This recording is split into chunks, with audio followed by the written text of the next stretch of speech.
Hello, I'm Sharon. And I'm Wendy. Welcome Welcome to to Brown Brown Space. Space. This is a safe space where we talk about the hard topic of racism. And build empathy through the healing power of conversation. Thank you for joining us.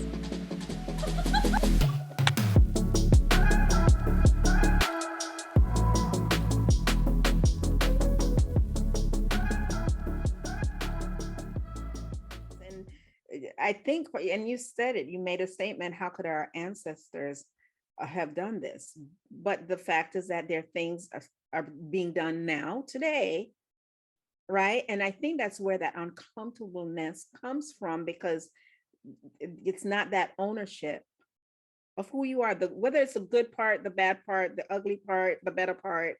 You're uncomfortable because you're not owning the whole of it, to say, That's wow. true. I don't think I thought of that.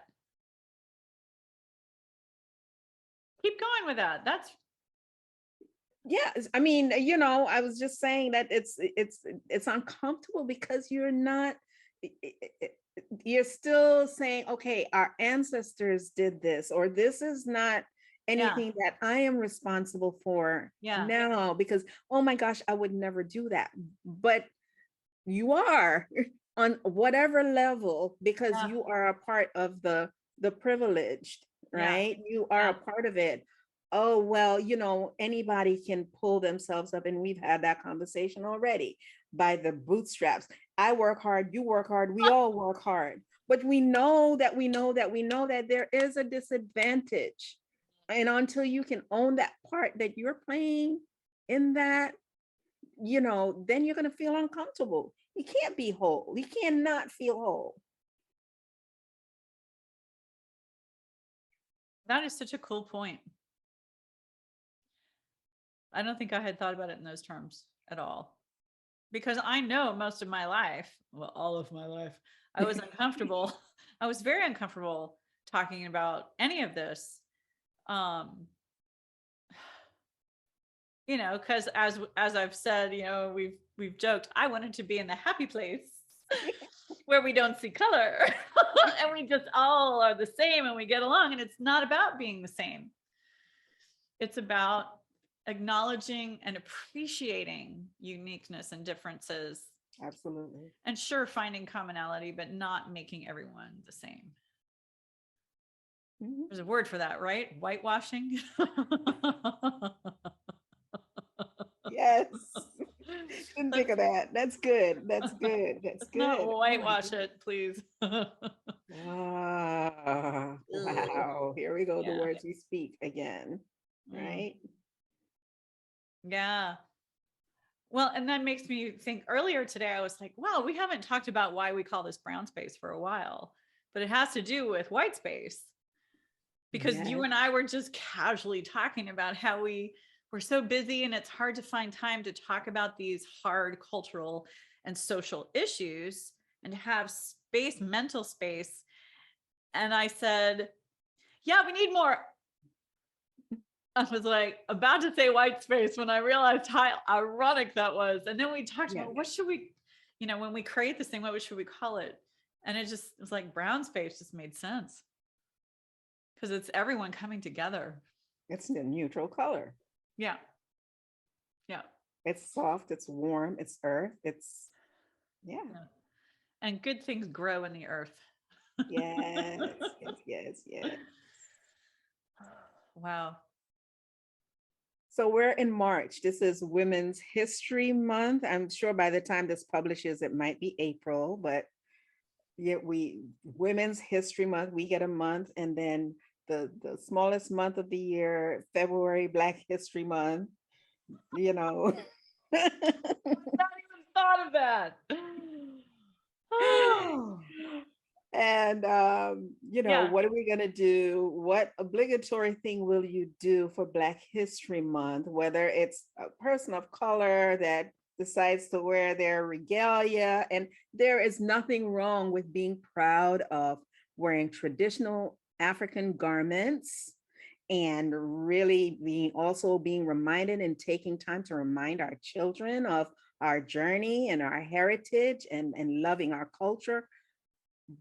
But why just 1 month? We have to do this all year long. And the same thing with Women's History Month. Yeah. So what are we doing the next 10 months? I love the first time we talked about this, you were like, we get a month, the Black History Month, 1 month, we get a month, and then women get a month. Yeah, we were like, wait, there's 10 more months. What is it? White man's history, 10 months? You know, it just totally cracks me up. And I hadn't really thought about it before. Yeah. So I realized it's a step.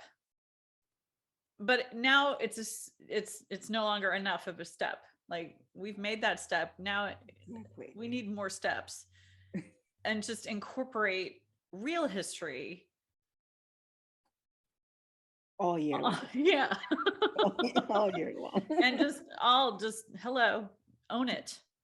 Yeah. Which is that uncomfortability, isn't it?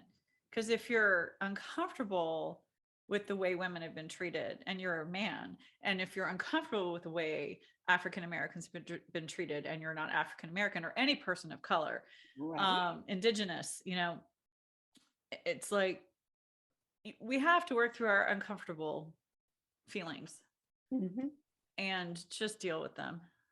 We just have to.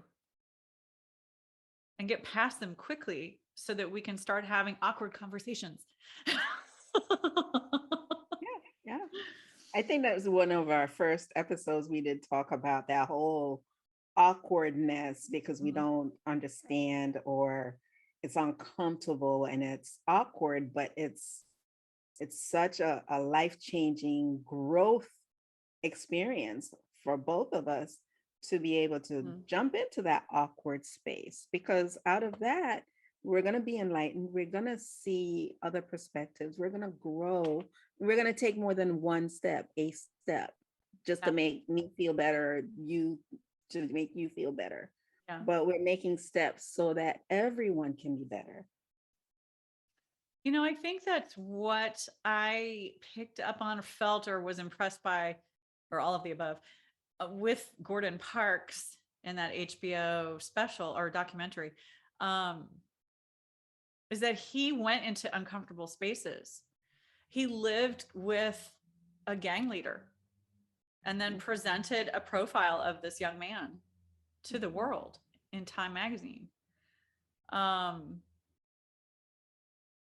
He followed Malcolm X around. And Malcolm X would call him and say, you need to get here. And he'd drop what he was doing and fly to California to document something that was going on that was crucial. And he wanted to show white America, because if you look in those magazines, and that was another thing the documentary pointed out, all of the advertisements were geared towards white Americans. And they were pictures of the perfect American home where everyone was white and happy and affluent. And then you would see his article across the page, and it was like, here's Black America, folks. It is not happy all the time. Thanks. Not that white America was always happy, but that was the image. It's kind of like social media. Yeah. Ooh, social media. Interesting. It's all fake happiness, not all, but it's a lot of fake happiness and fake perfection. It's whitewashed. You're making me crack up. I don't know if it's because it's been a while since we've done this. We're going to have to edit a lot, but this is really great. I love it. I love it. I love it. It's just stream of consciousness. And I lost my point. I had a point and I'm not sure I made it, but that's all right. You were talking about the fakeness of social media. Everything is whitewashed. And yeah, but that was a tangent. There was something before that. You were talking about Gordon Parks and the magazine and how it had the juxtaposition, I guess is the word, of the perfect white picket fence. What were you talking And- about that made me think of Gordon Parks? Me no. I know. There was something you said. I'm like, ooh, and then I get off on this whirly tangent land. This is welcome to our conversations. There's just a lot to It's a lot. unpack. Yeah, yeah.